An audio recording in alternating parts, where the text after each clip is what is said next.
Hey, salut, c'est Radburger pour le RPG Week 38, la création de personnages. C'est quoi mon processus de création de personnages pour un jeu? Donc, quand je fais un personnage, je m'inspire, dans un premier temps, première chose que je fais toujours, je vais feuilleter le livre ou feuilleter le PDF, mais pas les caractères. Ce qui m'intéresse, c'est les images. Je m'envoie les images, je regarde un peu ce que ça dit, je regarde un peu qu'est-ce que ça a l'air. Qu'est-ce qu'il y a comme image, qu'est-ce que j'ai comme inspiration à ce niveau-là. Ça me donne le ton du jeu. Moi, c'est ce que je veux. Après ça, je vais aller lire la dernière page du bouquin. C'est fou, c'est un truc que j'ai ramassé il y a quand même assez longtemps. Puis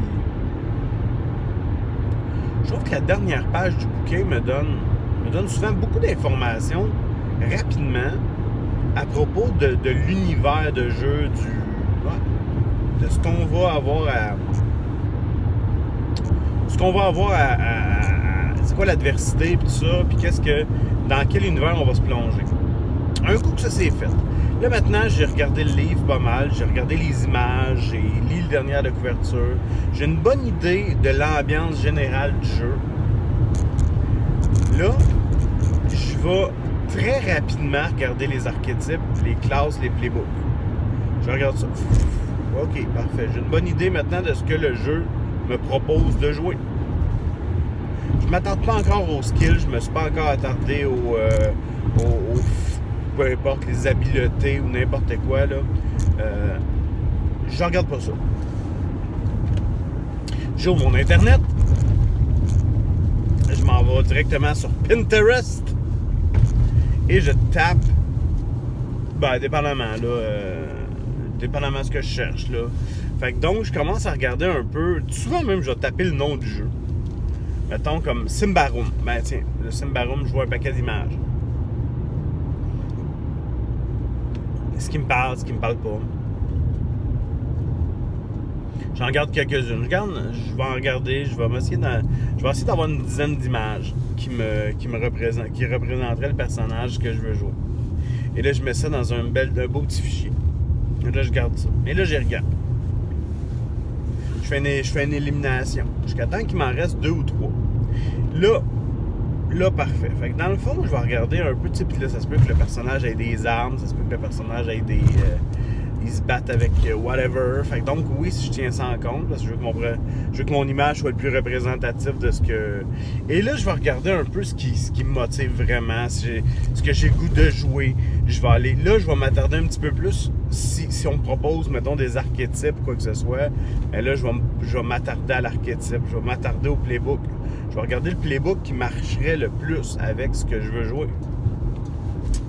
Parce que je fais pas l'inverse, je ferai pas un personnage selon le playbook, mais plutôt je vais faire un personnage et je vais y coller le playbook ou la classe ou l'archétype qui marche le plus.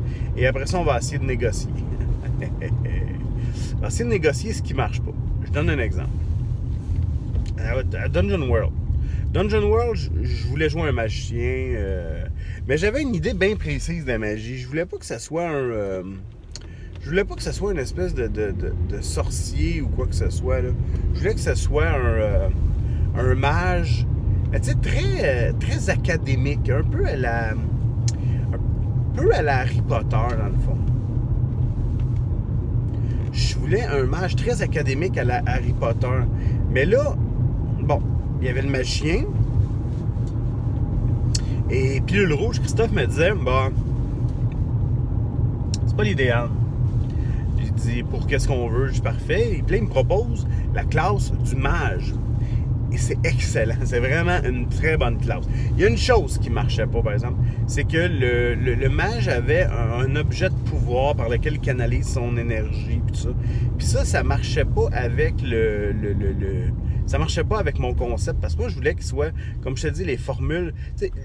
Le magicien et l'idée que j'avais du magicien et de la magie dans Dungeon World était à mi-chemin entre c'est ça.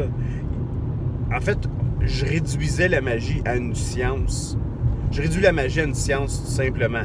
La science, mais tu sais, fait que c'est des formules, il y a des formules mathématiques, il y a des théories, des théorèmes, des choses à pas oublier, des règles. C'est pas nécessairement une force volatile, anthropique et tout ça, là. C'est vraiment plus une forme qui doit être contrôlée par la pratique, par l'expérience, la connaissance. Mais l'item de pouvoir me scraper un peu ça. Fait que ce que j'ai proposé à Christophe, c'est carrément d'enlever l'item de pouvoir. Et là, Christophe a fait son travail. De son côté, il a regardé tous les moves du mage. Du mage. Pour se rendre compte qu'il n'y en avait aucun qui était nécessairement... que l'item de pouvoir influençait aucun des moves. Donc, théoriquement, il n'était pas indispensable. Et c'est comme ça que ça s'est réglé. Parce que moi, mon machin, je le voyais pas avec une baguette magique ou quoi que ce soit. Je le voulais tracer des formules dans les airs, un peu à la Doctor Strange. Là. Tracer des formules dans les airs et appliquer des théories scientifiques à ça. Puis, fait que voilà. Mais c'est un peu comme ça que je l'ai fait. Et ça m'intéressait. Ça c'est le genre de concept que j'avais fait. Et oui, là, vois-tu le playbook? On a dû le changer à un moment donné parce que ça marchait pas. Ça marchait pas du tout. Christophe m'est arrivé avec quelque chose de nouveau. Puis c'était beaucoup mieux ce qu'on m'a proposé par la suite. Un coup que ça s'est fait, un coup que maintenant j'ai été capable de mettre une étiquette sur un personnage. Bon, ça va être un mage, ça va être un guerrier, ça va être un samouraï ninja, paladin, multiclasse, assassin, je sais pas.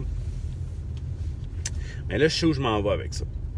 Là, maintenant, je vais commencer. Et là, bien évidemment, moi, je vais essayer le plus possible de coller à mon idée de base, à mon personnage, à mon image que j'ai fait.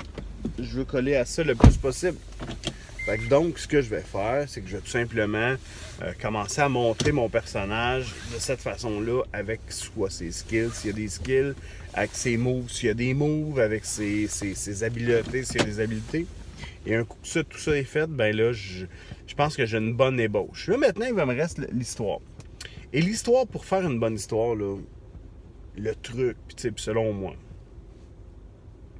des histoires tragiques, mais oh combien. Ma famille a été... s'est faite... ma famille est morte dans un raid d'orques. Je suis le seul. Je suis l'unique survivant. L'unique survivant. Je trouve que c'est du déjà vu, là. Ça, c'est clairement du réchauffé. Il n'y a pas d'autre chose que ça. T'sais. C'est triste, mais c'est du réchauffé. On est dans quelque chose qui est très saveur. On y a goûté souvent à ça. Donc voilà, c'est pour ça que j'aime bien moi, garder quelque chose de très... pas trop tragique, tu sais. Pas trop tragique, encore une fois. Le gars, il n'est pas obligé d'avoir une vie tragique, pas obligé d'avoir peut-être une réalité, des fois, qui n'est pas tout à fait... qui peut être morne, qui peut être... pas à son goût. Peut-être qu'il vit peut-être qu'il a vécu des tragédies humaines, tu sais. Vois-tu, dans le cas de Tad, mon personnage de Dungeon World, ben lui, tu sais, sa tragédie à lui, c'était d'être défini, d'être clairement défini à ça. Finalement, ça n'en est pas une tragédie parce qu'il a trouvé sa voie là-dedans. Mais il était obligé à ça. Pourquoi? Parce que le premier-né de la famille remplaçait son père qui est un duc. Le deuxième devait obligatoirement se dévouer à la magie et le troisième était dévoué à la prêtrise. C'était comme défini, tu sais, il y avait comme une voie toute tracée et c'était bien... Fait que moi, c'est une histoire bien simple, bien pas complexe. On se prend pas la tête, on roule avec ça. Je trouvais ça cool. Moi, j'aimais bien la façon dont c'était fait. Fait que c'était pas plus compliqué que ça. Voici comment de mon côté, je fais les personnages. Et on s'en parle bientôt. Salut!